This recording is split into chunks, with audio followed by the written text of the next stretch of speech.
and I proceeded to piss the condom off of my penis. No,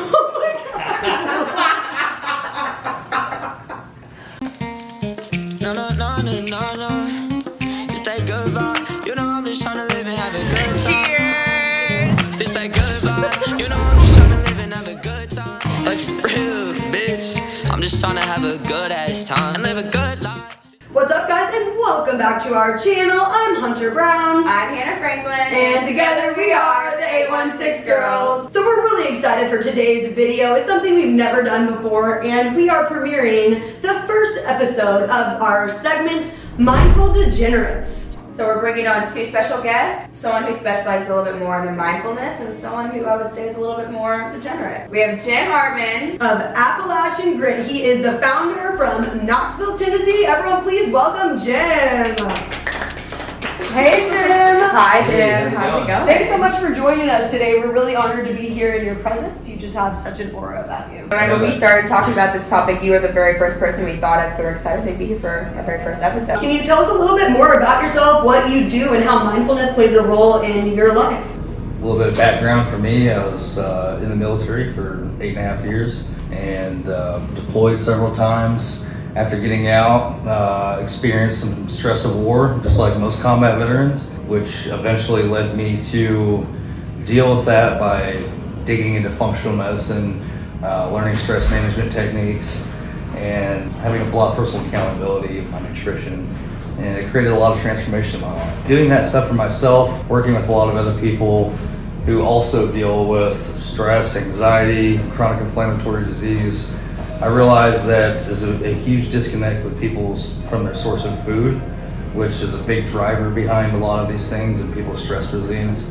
So I sought to solve that problem by building systems that produce this food to increase everyone's access. So I build food production systems in people's backyards, basically like edible landscaping, design, plan, build regenerative culture farms that are organic, and community food forests. Well, it's very interesting. And inspiring. And very mindful. Very mindful. So now that we've touched a little bit on the mindful side, I think we go ahead and take it over to the degenerate side. So we have a second guest, so to speak. They will remain anonymous, and you're here because we want to hear your mindfulness perspective on this degenerate story. We're going to react. After that, we're kind of going to be able to digest what we know about this specific degenerate topic. And we have not seen this video yet as well, so we're going to be watching it at the same time that you are. Alright guys, let's do this thing. Alright, so I've been a big degenerate in my past, and I guess the way this story starts, I was coaching Pop Warner football back in 2012. It was a team of 13-year-olds, and one of the kids on the team had an older sister who was kind of attractive. And where do we think he's going with this story? I think so. My older sister is all we know.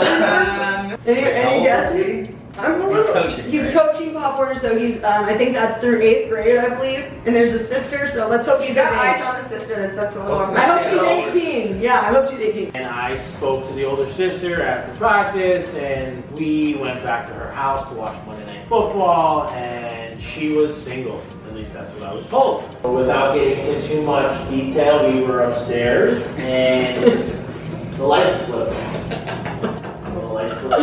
So the lights flipped on.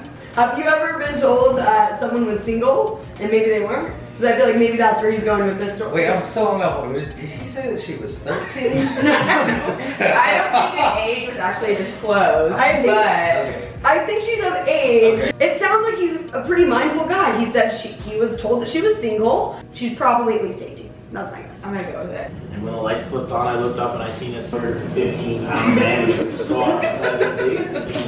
Plot twist. Plot twist, he has a scar on the side of his fucking face. That's not a good sign. Okay. And he slapped her in the face. Thank God it's 2012 because that's inappropriate. Okay, that went like 0 to 100. Was not expecting that at all. Do you have any comments thus far? I want to listen. Okay. And I proceeded to piss the condom off of my penis. Oh my God. What? Is that foreshadowing? I know, I'm like, so what? So this is very fucking This good. sounds like it's gonna get bad. And the man ran out of the room. And I heard, let me go get my knife.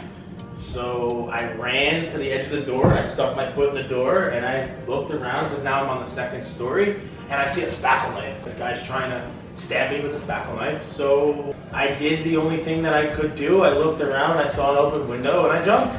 So I jumped out of the second story window, and I ran to my car, and I sped away, and I got home. I pulled in the driveway at 1 o'clock in the morning, and my mom was standing in the driveway on the phone, and at that moment I realized that I left my wallet and my cell phone on the coffee table. And this man went downstairs and picked up my phone and called my mother. So mama got involved. I can't imagine like what they had to have said to his mom. Like what is his mom about to say to him is what I'm kind of wondering. I'm also wondering, did he get injured when he jumped out of the second story window? I mean, I'm jumping out of the window too if I'm in this situation, I'd say. Absolutely. That's our best bet. And this man went downstairs and picked up my phone and called my mother. So when I came home, the man who caught me cheating. He lives with his mom. Okay, He lives sorry. with his mom. That's pretty minor detail had to be discussed.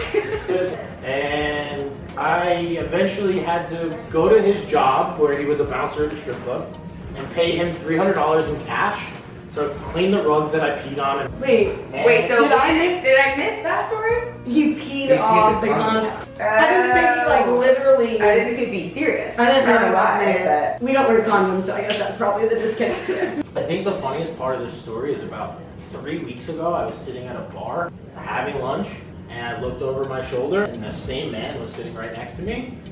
And he obviously remembered who I was, but didn't want to talk about it. And me being the smartest that I am, looked at him and said, "Hey bro, what's up?" And I went back to my lunch.